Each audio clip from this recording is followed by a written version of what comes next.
നമസ്കാരം എല്ലാ പ്രിയപ്പെട്ട പ്രേക്ഷകർക്കും പ്രഭാത വാർത്തകളിലേക്ക് സ്വാഗതം. വിശദമായ റിപ്പോർട്ടുകളിലേക്ക്. ഇന്ന് ദുഃഖവെള്ളി. മനുഷ്യരുടെ മുഴുവൻ പാപങ്ങളും ഏറ്റെടുത്ത് യേശു കുരിശുമരണം വരിച്ച ദിവസം. ക്രൈസ്തവർക്ക് മാത്രമല്ല, ലോകത്തെ സർവ്വ മനുഷ്യർക്കും വെളിച്ചം പകരുന്ന അസാധാരണമായ ത്യാഗത്തിന്റെ ഓർമ്മ പുതുക്കലാണ് ഈ ദിനം. പിതാവേ, ഞാൻ എൻ്റെ ആത്മാവിനെ തൃക്കൈയിൽ ഏൽപ്പിക്കുന്നു. യേശു അത്യുച്ചത്തിൽ വിളിച്ചു പറഞ്ഞു. മറ്റുള്ളവർക്കായി പീഡകൾ സഹിച്ച് കുരിശിലേറിന്റെ ഭവനം മുതൽ ഗാഗുൽത്താ മല വരെ കുരിശും വഹിച്ചുകൊണ്ടുള്ള യാത്ര. ചാട്ടവാറടികൾ, പരിഹാസങ്ങൾ. പിതാവേ, ഇവർ ചെയ്യുന്നത് എന്തെന്ന് ഇവർ അറിയുന്നില്ല. ഇവരോട് ക്ഷമിക്കണമേ.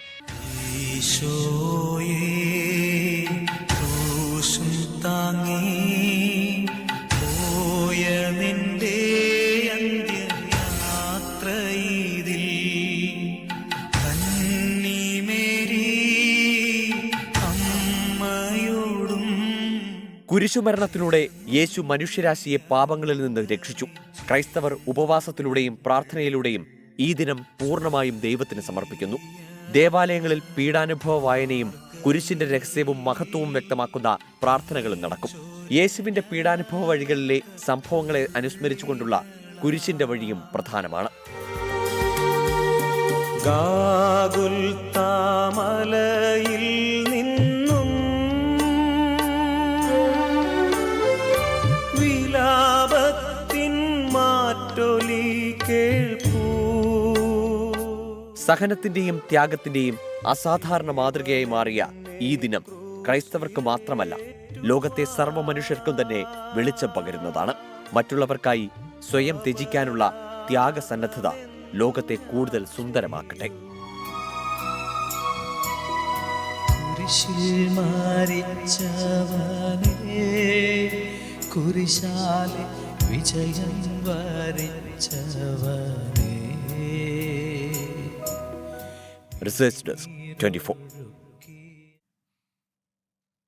ഒരുപാട് കൗതുകങ്ങളുള്ള ഒരു പള്ളിയുടെ വിശേഷങ്ങളിലേക്കാണ് ഇനി. ഈസ്റ്റർ ദിവസത്തിൽ മാത്രം ആരാധന നടക്കുന്ന ഒരു ദേവാലയം. വലിപ്പം കേവലം 78 ചതുരശ്ര അടി മാത്രം. കാണാം കാനഡയിലെ ഒന്റാറിയോയിലുള്ള ലിവിംഗ് വേസൈഡ് ചാപ്പലിന്റെ വിശേഷങ്ങൾ. നയാഗ്ര വെള്ളച്ചാട്ടത്തിന് സമീപമാണ് കാനഡയിലെ ഏറ്റവും ചെറിയ ചാപ്പലുകളിലൊന്നായ ലിവിംഗ് വേസൈഡ് സ്ഥിതി ചെയ്യുന്നത്. 1964 നിർമ്മിച്ച Niagara Falls Christian Reformed Church 2012 നിലവിലെ സ്ഥലത്തേക്ക് മാറ്റിയത്.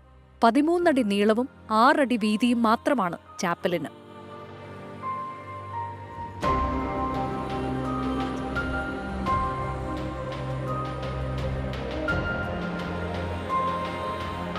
പ്രവേശന കവാടം കടന്നാൽ 4 ചെറിയ ഇരിപ്പിടങ്ങൾ കാണാം. 2 ബൈബിളുകളും ഒരു അതിഥി പുസ്തകവും.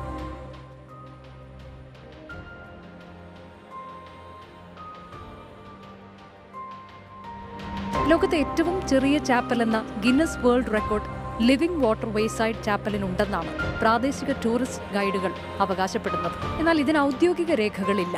കാലാവസ്ഥ അനുയോജ്യമാണെങ്കിൽ ഈസ്റ്റർ ദിനത്തിൽ മാത്രം ഈ ചാപ്പലിൽ സൂര്യോദയ ആരാധന നടക്കും. News desk 24. മറ്റു റിപ്പോർട്ടുകളിലേക്ക്. മദ്യനയ അഴിമതി കേസിൽ ഡൽഹി മുഖ്യമന്ത്രി അരവിന്ദ് കെജ്രിവാളിനെതിരെ ED നടപടി ശക്തമാക്കും. ഡിജിറ്റൽ വിവരങ്ങൾ ശേഖരിക്കാൻ കെജ്രിവാളിനോട് പാസ്വേഡ് ആവശ്യപ്പെടും.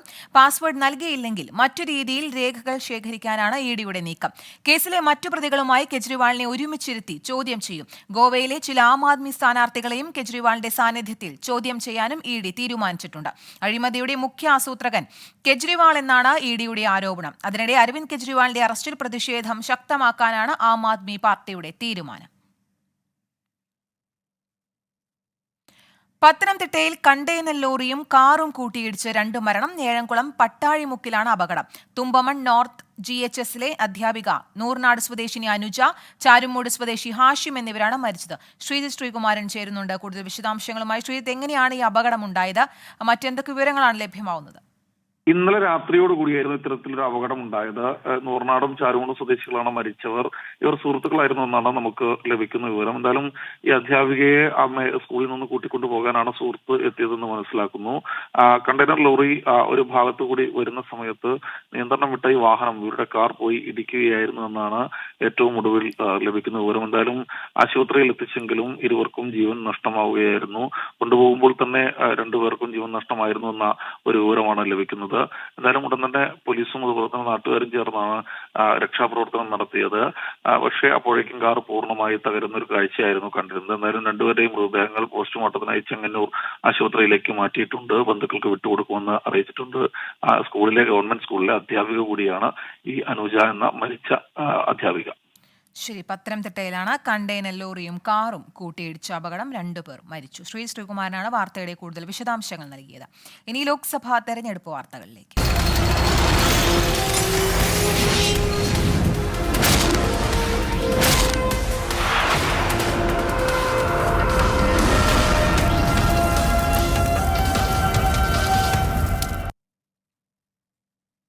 കേരളത്തിലേക്കുള്ള ഇഡിയുടെ വരവ് തെരഞ്ഞെടുപ്പ് പ്രചാരണത്തിൽ സജീവ ചർച്ചയാക്കി മുന്നണികൾ. കേന്ദ്രത്തിന്റെ രാഷ്ട്രീയ വേട്ട എന്ന നിലയിലാണ് LDFന്റെ പ്രചാരണം. LDFും BJPയും തമ്മിലുള്ള ഒത്തുകളിയെന്ന് UDF ആരോപിക്കുന്നു. അഴിമതിക്കാരുടെ സന്ധിയില്ലാത്ത പോരാട്ടം എന്ന നിലയിൽ BJP ഇഡിയുടെ വരവിനെ സ്വാഗതം ചെയ്യുന്നു. പൗരത്വ ഭേദഗതി നിയമവും സംസ്ഥാനത്ത് ചൂടേറിയ വിഷയമാണ്. മണിപ്പൂരിൽ ഈസ്റ്ററിനും ദുഃഖവെള്ളിക്കും ആദ്യം അവധി നിഷേധിച്ച നടപടി BJPയുടെ ക്രൈസ്തവ വിരുദ്ധതയ്ക്ക് തെളിവായി UDFും LDFും ചൂണ്ടിക്കാട്ടുന്നു. വിവാദത്തിന് പിന്നാലെ അവധി പ്രഖ്യാപിച്ചത് എടുത്തു പറഞ്ഞാണ് BJP ന്യായീകരിക്കുന്നത്. ദുഃഖവെള്ളി ദിവസമായി ഇന്ന് സ്ഥാനാർത്ഥികൾ വിവിധ ക്രൈസ്തവ ദേവാലയങ്ങൾ സന്ദർശിക്കാനുള്ള തിരക്കിലാണ്.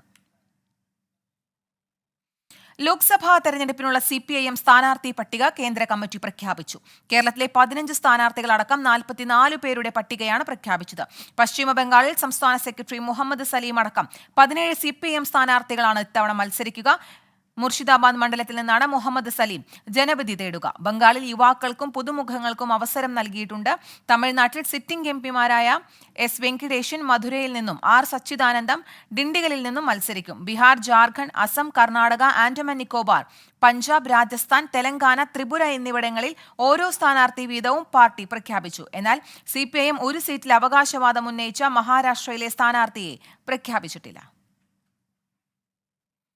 രാഹുൽ ഗാന്ധി അമേഠിയിലും പ്രിയങ്ക ഗാന്ധി റായ്ബറേലിയിലും മത്സരിക്കുന്നതിൽ സമ്മർദ്ദം ശക്തമാക്കി ഉത്തർപ്രദേശ് കോൺഗ്രസ്. നേതാക്കളുടെ സംഘം ഹൈക്കമാൻഡുമായി കൂടിക്കാഴ്ച നടത്തി. ഉത്തർപ്രദേശിൽ മത്സരിക്കുന്ന 17-ൽ 15 സീറ്റിലെ സ്ഥാനാർത്ഥികളെയും കോൺഗ്രസ് പ്രഖ്യാപിച്ചു കഴിഞ്ഞു. കഴിഞ്ഞ തവണ 414 സീറ്റുകളിൽ മത്സരിച്ച കോൺഗ്രസ് ഇത്തവണ 8 ഘട്ടങ്ങളിലായി ഇതുവരെ 208 സ്ഥാനാർത്ഥികളെയാണ് പ്രഖ്യാപിച്ചത്. BJP ഇതിനകം 402 സ്ഥാനാർത്ഥികളെ പ്രഖ്യാപിച്ചു കഴിഞ്ഞു. തെരഞ്ഞെടുപ്പിനോടനുബന്ധിച്ച് മറ്റു പാർട്ടികളിൽ നിന്നും BJPയിലേക്കുള്ള നേതാക്കളുടെ ഒഴുക്ക് തുടരുകയാണ്. പഞ്ചാബ്, ഒഡീഷ എന്നീ സംസ്ഥാനങ്ങളിൽ നിന്നും കൂടുതൽ നേതാക്കൾ പാർട്ടിയിലേക്ക് എത്തുമെന്നും അതുകൂടി പരിഗണിച്ച ശേഷമാകും സ്ഥാനാർത്ഥി പട്ടിക പുറത്തിറക്കൂ എന്നും BJP കേന്ദ്രങ്ങൾ അറിയിച്ചു. ഏപ്രിൽ 3-ന് രാഹുൽ ഗാന്ധി വയനാട്ടിലെത്തുമെന്നതിന്റെ ആവേശത്തിലാണ് UDF ക്യാമ്പ്. അന്നുതന്നെ രാഹുൽ ഗാന്ധി നാമനിർദ്ദേശ പത്രിക നൽകും. 3 ജില്ലകളിൽ വ്യാപിച്ചു കിടക്കുന്ന മണ്ഡലത്തിൽ എത്ര വട്ടം രാഹുൽ പ്രചാരണത്തിന് എത്തും എന്നതിൽ നേതൃത്വത്തിന് വ്യക്തതയില്ല. രാഹുൽ ഗാന്ധിയുടെ സ്ഥാനാർത്ഥിത്വം പ്രഖ്യാപിക്കുന്നതിന് മുൻപ് തന്നെ ഒരുക്കങ്ങൾ തുടങ്ങിയിരുന്നു കോൺഗ്രസ് നേതൃത്വം. സ്ഥാനാർത്ഥി പ്രഖ്യാപനത്തിന് പിന്നാലെ കൺവെൻഷനുകൾ പൂർത്തിയാക്കി. പോസ്റ്റർ പ്രചാരണമടക്കം സജീവമാണ്. സ്ഥാനാർത്ഥി 3-ാം തീയതി നേരിട്ടെത്തുന്നതിന്റെ ആവേശമുണ്ട് UDF ക്യാമ്പിന്. ഇനി രാഹുൽ ഗാന്ധി നോമിനേഷൻ കൊടുക്കാൻ വേണ്ടി വരുന്നതോടുകൂടി UDF പ്രവർത്തകന്മാരുടെ ഒരു വലിയ ആവേശമുണ്ടാവും, വലിയ ഒരു മൂവ്മെൻ്റ് ഉണ്ടാവും. അതോടുകൂടി UDF പ്രവർത്തനം വർദ്ധിത വീര്യത്തോടുകൂടി മുന്നോട്ട് പോകും. ഞങ്ങൾ പ്രതീക്ഷിക്കുന്നത് കഴിഞ്ഞ തവണ 4,32,000 വോട്ടിൻ്റെ ഭൂരിപക്ഷം കിട്ടി. ഇത്തവണ 5 ലക്ഷമാക്കാൻ പറ്റും എന്നുള്ള പൂർണ്ണ ആത്മവിശ്വാസമാണ് ഞങ്ങൾക്കെല്ലാവർക്കും ഉള്ളത്. പാർട്ടിയുടെ 4 അക്കൗണ്ടുകൾ ആദായനികുതി വകുപ്പ് മരവിപ്പിച്ച സാഹചര്യത്തിൽ സാമ്പത്തിക പ്രതിസന്ധി നേരിടുന്നുണ്ട് കോൺഗ്രസ്. ഇത് പ്രചാരണത്തെയും ബാധിക്കുന്നു. സ്ഥാനാർത്ഥിയുടെ പോസ്റ്റർ, ഫ്ലക്സ്, അനുബന്ധ സാധനങ്ങൾ, ക്രമീകരണങ്ങൾ വേണ്ടിയിട്ടുള്ള പണം ഇതൊന്നും കൊടുക്കാൻ പറ്റിയിട്ടില്ല. മാത്രമല്ല, സാധാരണ ഇലക്ഷൻ വരുമ്പോൾ ഇലക്ഷൻ കമ്മിറ്റിയുടെ മൂവ്മെൻറ്റിന് വേണ്ടിയിട്ടുള്ള അടിസ്ഥാനപരമായിട്ടുള്ള കാര്യങ്ങൾ നിർവഹിക്കും. അത് നിർവഹിക്കാൻ പറ്റിയിട്ടില്ല. അപ്പോൾ ഒരു ഗുരുതരമായിട്ടുള്ള ഒരു സ്റ്റേജിലൂടെ കടന്നു പോവുകയാണ്. ആ സമയത്താണ് പാർട്ടി തീരുമാനിച്ചിരിക്കുന്നത് ക്രൗഡ് ഫണ്ടിങ്ങിലേക്ക് പോയി പണം കണ്ടെത്തി തെരഞ്ഞെടുപ്പ് പ്രവർത്തനത്തിന് ഒരു ബുദ്ധിമുട്ടില്ലാത്ത രീതിയിൽ മുന്നോട്ട് കൊണ്ടുപോകണം എന്ന് തീരുമാനമെടുത്തിരിക്കുന്നത്. LDF സ്ഥാനാർത്ഥി ആനി രാജ പ്രചാരണത്തിൽ ബഹുദൂരം മുന്നിലാണ്. NDA സ്ഥാനാർത്ഥിയായി K. സുരേന്ദ്രനും മണ്ഡലത്തിൽ കളം പിടിക്കുന്നുണ്ട്. പ്രചാരണത്തിൽ രാഹുൽ ഗാന്ധിയുടെ അഭാവമുണ്ടായാൽ അതിനെ മറികടക്കാൻ പ്രിയങ്ക അടക്കമുള്ള നേതാക്കളെ എത്തിക്കാനാണ് കോൺഗ്രസിന്റെ ശ്രമം. 24 വയനാട്. 24-ന്റെ തെരഞ്ഞെടുപ്പ് സംവാദ പരിപാടിയായ ഇവിടെ രാഷ്ട്രീയം പറയാം ഇന്ന് വയനാട് മണ്ഡലത്തിലാണ്. വൈകിട്ട് 4 മണി മുതൽ 5 മണി വരെയാണ് തത്സമയ സംപ്രേഷണം. കൽപ്പറ്റ പുതിയ ബസ് സ്റ്റാൻഡിന് പുറകുവശത്താണ് വേദി. ഹാഷ്മി താജ് ഇബ്രാഹിമാണ് അവതാരകൻ. LDF ജില്ലാ കൺവീനറും മുൻ MLA-യുമായ CK ശശീന്ദ്രൻ, DCC വൈസ് പ്രസിഡന്റും ജില്ലാ പഞ്ചായത്ത് പ്രസിഡന്റുമായ സംഷാദ് മരക്കാർ, BJP ജില്ലാ അധ്യക്ഷൻ പ്രശാന്ത് മലവയൽ തുടങ്ങിയവർ പങ്കെടുക്കും. കട്ടപ്പന ഇരട്ട കൊലപാതകത്തിലെ പ്രതി നിതീഷിനെതിരെ വീണ്ടും ബലാത്സംഗ കേസ്. സുഹൃത്തിന്റെ സഹോദരിയെ പീഡിപ്പിച്ചതിനാണ് കേസ്. ദോഷം മാറാനെന്ന പേരിലാണ് പ്രതീകാത്മക വിവാഹം കഴിച്ച് ബലാത്സംഗം ചെയ്തത്. രാഹുൽ വിജയൻ ചേരുന്നുണ്ട് കൂടുതൽ വിശദാംശങ്ങളുമായി. രാഹുൽ, എന്താണ് സംഭവം? മറ്റൊരു കേസും കൂടി ഇപ്പോൾ രജിസ്റ്റർ ചെയ്തിരിക്കുകയാണല്ലോ. കട്ടപ്പന ഇരട്ട കൊലപാതകവുമായി ബന്ധപ്പെട്ട അടിമുടി ദുരൂഹതകൾ ഇപ്പോഴും ബാക്കിയാണ്. ഓരോ ദിവസവും ഓരോ കേസുകൾ എന്ന രീതിയിൽ പുതിയതായി ഓരോ ചുരുളുകൾ അഴിഞ്ഞുകൊണ്ടിരിക്കുകയാണ്. ഇപ്പോൾ എന്തായാലും നിതീഷിനെതിരെ മറ്റൊരു ബലാത്സംഗ കേസ് കൂടിയാണ് പോലീസ് രജിസ്റ്റർ ചെയ്തിരിക്കുന്നത്. സുഹൃത്തിന്റെ സഹോദരിയെ ബലാത്സംഗം ചെയ്തു എന്നുള്ള കേസാണ്. 2015 മുതൽ തന്നെ ലൈംഗികമായി ദുരുപയോഗം ചെയ്തിരുന്നുവെന്ന് സുഹൃത്തിന്റെ സഹോദരി തന്നെ പോലീസിന് ഇന്നലെ മൊഴി കൊടുക്കുകയായിരുന്നു. ഇതിന്റെ പശ്ചാത്തലത്തിലാണ് കേസെടുത്തിരിക്കുന്നത്. അത് വിവാഹദോഷം മാറാനെന്ന പേരിൽ പ്രതീകാത്മക കല്യാണം കഴിച്ചു എന്നുള്ളതാണ് പരാതിയിൽ പറഞ്ഞിരിക്കുന്നത്. ലൈംഗിക ബന്ധത്തിൽ ഏർപ്പെട്ടില്ലെങ്കിൽ വീട്ടുകാർക്ക് അപകടം സംഭവിക്കുമെന്ന് വിശ്വസിപ്പിച്ച് പലതവണ ബലാത്സംഗം ചെയ്തു എന്നും ഈ കേസെടുത്തതിൽ പറയുന്നുണ്ട് എന്നുള്ളത് ഏറ്റവും പ്രധാനപ്പെട്ട കാര്യമാണ്. സുഹൃത്തിന്റെ അമ്മയെ ബലാത്സംഗം ചെയ്തതിന് നേരത്തെ ഈ നിതീഷിനെതിരെ കേസെടുക്കുകയും ചെയ്തിട്ടുള്ളതാണ്. ശരി, കട്ടപ്പന ഇരട്ട കൊലപാതകത്തിലെ പ്രതി നിതീഷിനെതിരെ ബലാത്സംഗ കേസ് കൂടി ചുമത്തിയിരിക്കുകയാണ്. രാഹുൽ വിജയനാണ് കൂടുതൽ വിശദാംശങ്ങൾ നൽകിയത്. കോതമംഗലം കള്ളാട്ടിൽ വീട്ടമ്മ കൊല്ലപ്പെട്ട സംഭവത്തിൽ പ്രതികൾക്കായുള്ള അന്വേഷണം വഴിത്തിരിവിൽ. 2 പേരെ കസ്റ്റഡിയിലെടുത്ത് ചോദ്യം ചെയ്തതിൽ നിന്നാണ് നിർണായക വിവരങ്ങൾ പോലീസിന് ലഭിച്ചത്. കള്ളാട്ടിലെയും സമീപ പ്രദേശങ്ങളിലെയും CCTV ദൃശ്യങ്ങൾ പരിശോധിച്ചതിലൂടെയാണ് പ്രതികളെന്ന് സംശയിക്കുന്നവരിലേക്ക് പോലീസ് എത്തിയത്. കൊല്ലപ്പെട്ട സാറാമ്മയുടെ ബന്ധുവും അയൽവാസിയുമായ റബ്ബർ ടാപ്പിംഗ് തൊഴിലാളിയുമാണ് പോലീസ് കസ്റ്റഡിയിലുള്ളതെന്നാണ് സൂചന. സാമ്പത്തിക പ്രതിസന്ധിയെ തുടർന്ന് നടത്തിയ മോഷണം കൊലപാതകത്തിൽ കലാശിച്ചതായാണ് നിഗമനം. കൃത്യം നടത്തിയതാരെന്നതിൽ വ്യക്തത വരുത്താൻ ഇനിയും ചോദ്യം ചെയ്യൽ വേണമെന്നാണ് പോലീസ് നിലപാട്. കഴിഞ്ഞ ദിവസം കസ്റ്റഡിയിലെടുത്ത 3 ഇതര സംസ്ഥാന തൊഴിലാളികളെ ചോദ്യം ചെയ്ത ശേഷം വിട്ടയച്ചു. ഇവരും നിരീക്ഷണത്തിലാണ്. കോഴിക്കോട് പയ്യോളി അയനിക്കാട് മരിച്ച നിലയിൽ കണ്ടെത്തിയ പിതാവിന്റെയും 2 പെൺമക്കളുടെയും പോസ്റ്റ്മോർട്ടം ഇന്ന്. കോഴിക്കോട് മെഡിക്കൽ കോളേജിലാണ് പോസ്റ്റ്മോർട്ടം നടക്കുക. പുതിയോട്ടിൽ സുമേഷിന് റെയിൽവേ ട്രാക്കിലും മക്കളായ ഗോപിക, ജ്യോതിക എന്നിവരെ വീടിനകത്തുമാണ് ഇന്നലെ മരിച്ച നിലയിൽ കണ്ടെത്തിയത്. മക്കൾക്ക് വിഷം നൽകിയ ശേഷം സുമേഷ് ആത്മഹത്യ ചെയ്തെന്നാണ് പ്രാഥമിക നിഗമനം. 3 പേരുടെയും സംസ്കാരം ഇന്ന് തന്നെ നടക്കും. സംസ്ഥാനത്ത് 10 ജില്ലകളിൽ താപനില ഉയരാൻ സാധ്യത. കൊല്ലം, തൃശൂർ, പാലക്കാട് ജില്ലകളിൽ ഉയർന്ന താപനില 39 ഡിഗ്രി സെൽഷ്യസ് വരെ എത്തിയേക്കും. പത്തനംതിട്ട, കോട്ടയം ജില്ലകളിൽ താപനില 38 ഡിഗ്രി സെൽഷ്യസ് വരെ ഉയരാൻ സാധ്യതയുണ്ട്. സാധാരണയേക്കാൾ 2 മുതൽ 4 ഡിഗ്രി സെൽഷ്യസ് വരെ ചൂട് കൂടാനാണ് സാധ്യത.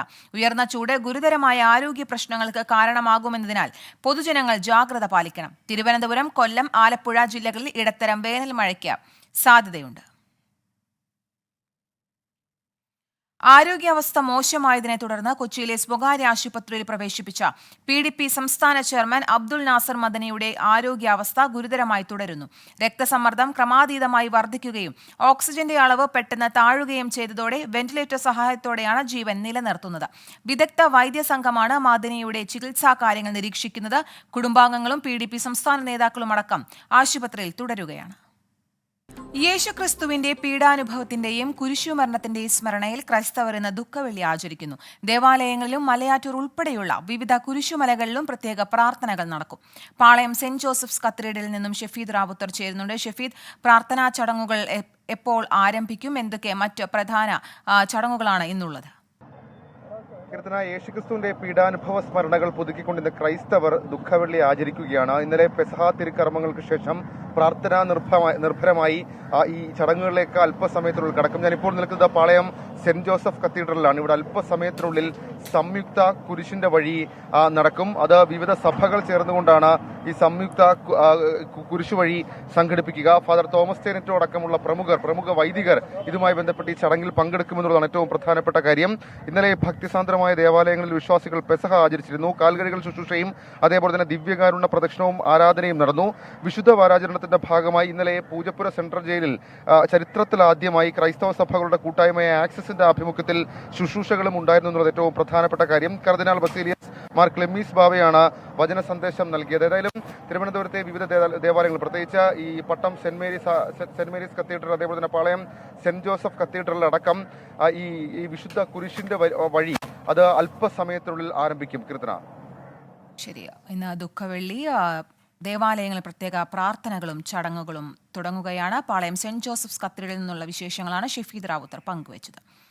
മറ്റു വാർത്തയിലേക്ക്. ബംഗളൂരുവിൽ മലയാളിയായ നഴ്സറി വിദ്യാർത്ഥി ജിയാന സ്കൂൾ കെട്ടിടത്തിൽ മുകളിൽ നിന്ന് വീണു മരിച്ചതിൽ അന്വേഷണം തൃപ്തികരമല്ലെന്ന് മാതാപിതാക്കൾ. സംഭവം നടന്ന് 2 മാസം കഴിഞ്ഞിട്ടും ബംഗളൂരു പോലീസിന്റെ ഭാഗത്തു നിന്ന് ഒരു നടപടിയും ഉണ്ടായിട്ടില്ല. ദുരൂഹത നീക്കണമെന്നാണ് മാതാപിതാക്കളുടെ ആവശ്യം.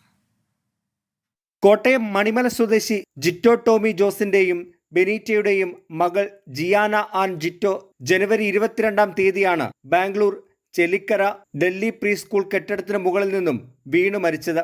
എന്നാൽ സംഭവം നടന്ന് 2 മാസം കഴിഞ്ഞിട്ടും പോലീസ് കാര്യമായ അന്വേഷണം നടത്തുന്നില്ലെന്നാണ് മാതാപിതാക്കളുടെ പരാതി.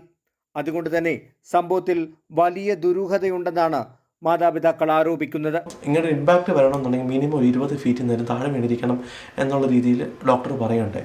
അപ്പോഴും പ്രിൻസിപ്പൾ സമ്മതിക്കുന്നില്ല, ഓടിക്കളിച്ചോണ്ടിരുന്നപ്പോൾ വീണു എന്നുള്ളത് പറയുന്നത്. പിന്നെ അത് ഉറപ്പ് വരുത്താൻ വേണ്ടിയിട്ട് നമ്മൾ CCTV ചെക്ക് ചെയ്യാമെന്ന് പറഞ്ഞാൽ അവരവിടെ നിന്ന് പോയി കഴിഞ്ഞ് പിന്നെ വന്നിട്ടേ ഇല്ല, ആശുപത്രി തിരിഞ്ഞു നോക്കിയിട്ട് പോലും ഇല്ല. സ്കൂൾ മാനേജ്മെന്റും പോലീസും ഒത്തുകളിക്കുകയാണോ എന്ന സംശയമാണ് ഇവർക്കുള്ളത്. സ്കൂളിലെ CCTVയുടെ പരിശോധനയടക്കം ശാസ്ത്രീയ പരിശോധനാ ഫലങ്ങൾ വരാത്തത് എന്തുകൊണ്ടാണെന്നും മാതാപിതാക്കൾ ചോദിക്കുന്നു. കുട്ടിയെ നോക്കിയ ഒരു ആയയുടെ പങ്കും അന്വേഷിക്കണമെന്നാണ് മാതാപിതാക്കളുടെ പ്രധാന ആവശ്യം. 22-ാം തീയതി ഈവനിങ് എൻ്റെ ഫ്രണ്ട് അവിടെ സറൗണ്ടിങ്സ് വിസിറ്റ് ചെയ്യുകയുണ്ടായി. അവിടെ ചെന്നപ്പോഴത്തേന് എൻ്റെ ഈ ആയ എന്ന് പറയുന്ന കാഞ്ചന, അവൾ ബ്ലഡ് ഫുള്ള് വാഷ് ചെയ്ത് വിട്ടേക്കുമായിരുന്നു. കാരണം വെള്ളം കൊണ്ട് വാഷ് ചെയ്യുന്നതാണ് നമ്മൾ കാണുന്നത്. അതും സ്റ്റേറ്റ്മെൻറ്റ് വിറ്റ്നസ് പോലീസിൽ കൊടുത്തിട്ടുണ്ട് ഓൾറെഡി. ഇപ്പം ആ സംഭവം നടന്നിട്ട് 2 മാസത്തോളമായി. ഇത് ജനുവരി 22-ന് നടത്തുന്ന സംഭവമാണ്. ഇന്നിപ്പോൾ മാർച്ച് 28-ആണ്. 2 മാസം കഴിഞ്ഞിട്ടും ഫോറൻസിക്കിൻ്റെ റിപ്പോർട്ട് ഇതുവരെ വന്നിട്ടില്ല. കളിക്കുമ്പോൾ വീണു എന്നാണ് മാതാപിതാക്കളെ സ്കൂൾ മാനേജ്മെന്റ് ആദ്യം അറിയിച്ചത്. എന്നാൽ ആശുപത്രിയിൽ നടത്തിയ പരിശോധനയിൽ ഉയരങ്ങളിൽ നിന്നും വീഴുമ്പോൾ ഉണ്ടാകുന്ന പരിക്കുകളാണെന്ന് കണ്ടെത്തിയിരുന്നു. ഇതും സംശയത്തിനാക്കം കൂട്ടുന്നു. അതുകൊണ്ട് തന്നെ സംഭവത്തിൽ വിശദമായ അന്വേഷണം വേണമെന്നും നീതി ലഭിക്കണമെന്നുമാണ് മാതാപിതാക്കൾ പറയുന്നത്. നിയമ നടപടികളുമായി മുന്നോട്ട് പോകാനാണ് ഇവരുടെ തീരുമാനം. 24 കോട്ടയം.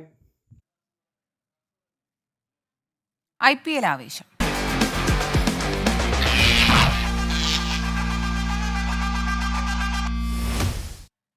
മുംബൈ ഇന്ത്യൻസിന്റെ തുടർ തോൽവികൾക്ക് പിന്നാലെ ക്യാപ്റ്റൻ ഹർദിക് പാണ്ഡ്യയ്ക്കെതിരെ രൂക്ഷ വിമർശനവുമായി മുൻ താരങ്ങളും ആരാധകരും.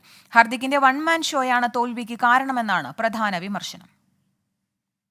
തോറ്റു തുടങ്ങുന്നത് മുംബൈ ഇന്ത്യൻസിന് പുത്തൊരിയൊന്നുമല്ല. കഴിഞ്ഞ 12 സീസണിലും തുടക്കം തോൽവിയോടെയാണ്.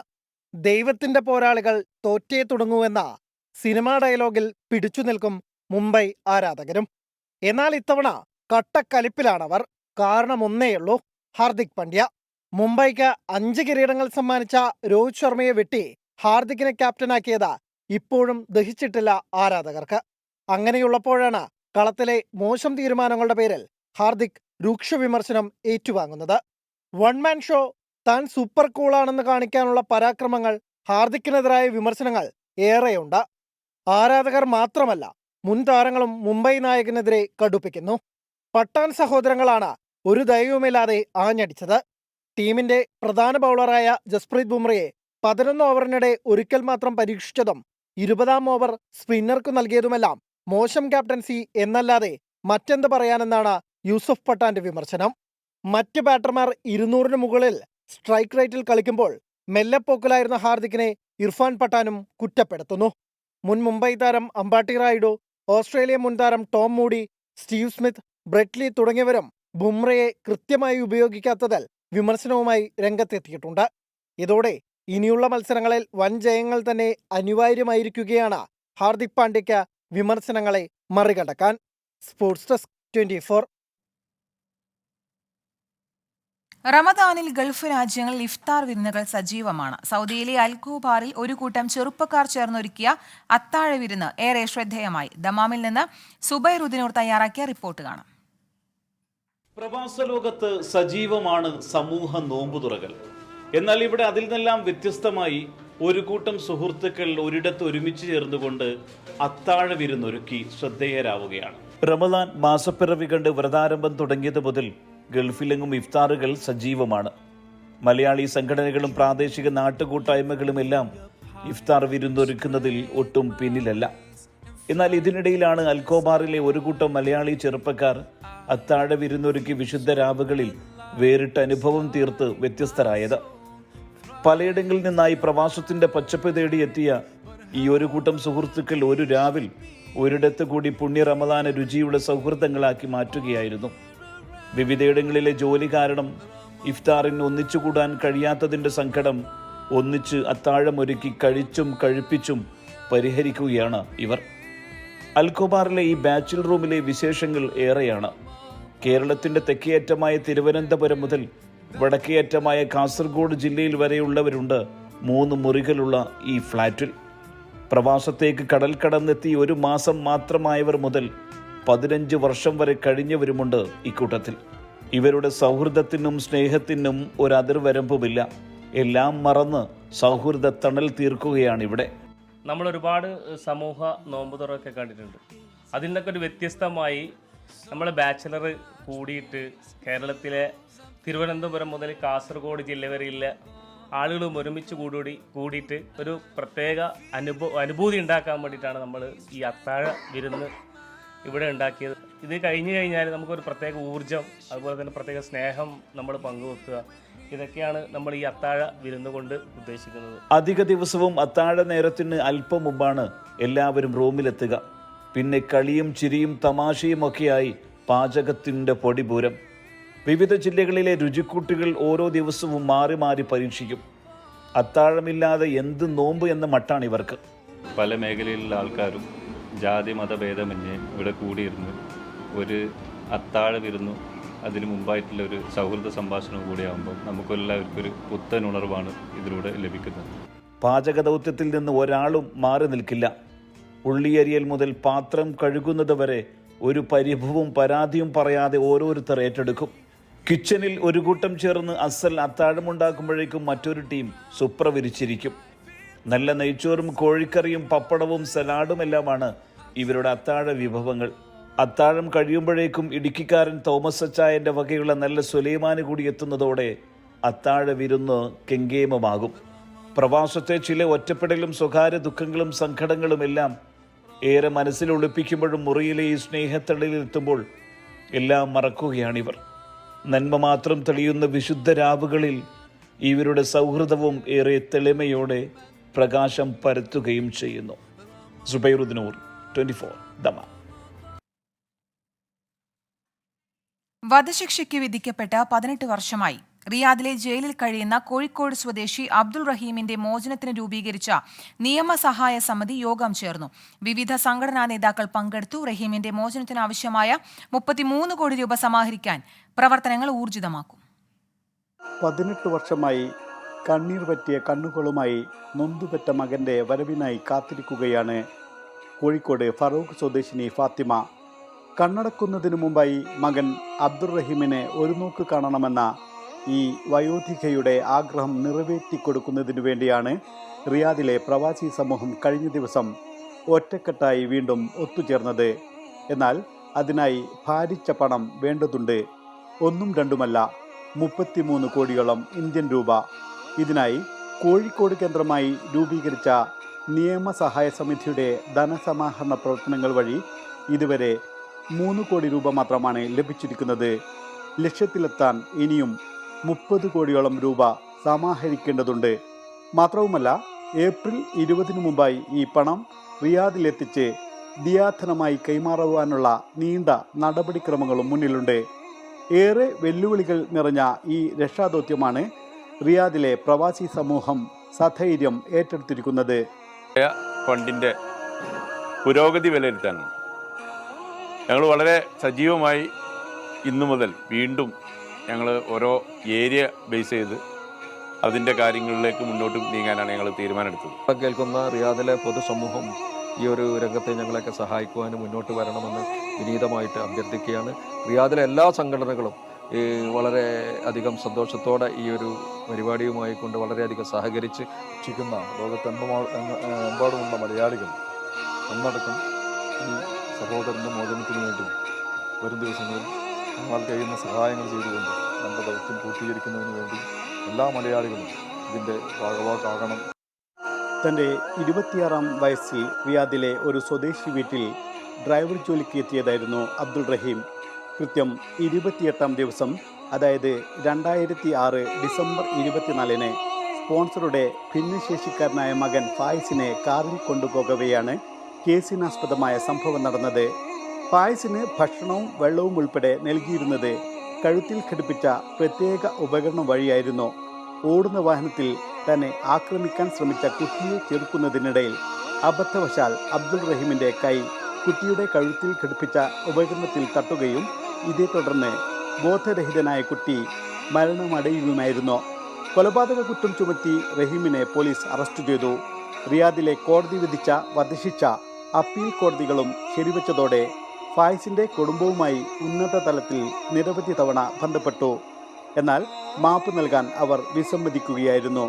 ഒടുവിൽ 1.5 കോടി റിയാൽ ദയാധനം നൽകണമെന്ന വ്യവസ്ഥയിൽ ഫായിസിൻ്റെ കുടുംബം കഴിഞ്ഞ മാസം സമ്മതം അറിയിക്കുകയായിരുന്നു.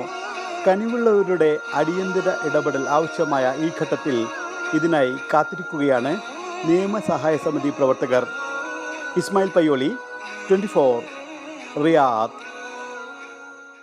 പ്രഭാത വാർത്തകൾ പൂർണ്ണമാവുകയാണ്.